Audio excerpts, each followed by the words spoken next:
Property tax టెక్సాస్లో చాలా high ఉంటుంది. Starting from 2.5 to 2.8 are 3 కూడా ఉన్నాయి కొన్ని లొకేషన్స్లో. మా ఏరియా డెంటన్ కౌంటీలో మా ఏరియాకి అయితే మా ఇంటికి 2.8% ఉంది.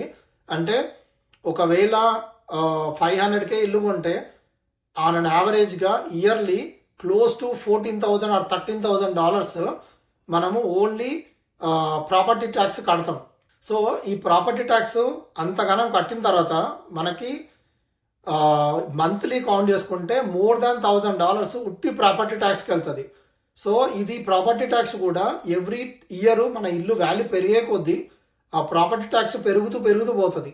సో మనం ఏమనుకుంటామంటే ఇల్లు కొన్నప్పుడు మనకి ఇది 500K ఇల్లు కొన్నాం అనుకోండి, సో అప్పుడున్న ప్రాపర్టీ ట్యాక్స్ అంతే ఉంటుంది అనుకుంటాం. కానీ ఎవ్రీ ఇయర్ అప్రైజల్ చేంజ్ అవుతూ ఉంటుంది, ఎవ్రీ ఇయర్ మీ ప్రాపర్టీ ట్యాక్స్ పెరుగుతూ ఉంటుంది. సో ఇది one of the biggest killer టెక్సాస్లో ఇల్లు కొనే వాళ్ళకి. కంపేర్ విత్ కాలిఫోర్నియా, టెక్సాస్లో ప్రాపర్టీ ట్యాక్స్ చాలా ఎక్కువ. కాలిఫోర్నియాలో ఒక 800K ఇల్లు కొంటే ఎంత మంత్లీ పేమెంట్ అవుతుందో అంత పేమెంట్ నీకు టెక్సాస్లో 500K ఇంటికి అవుతుంది.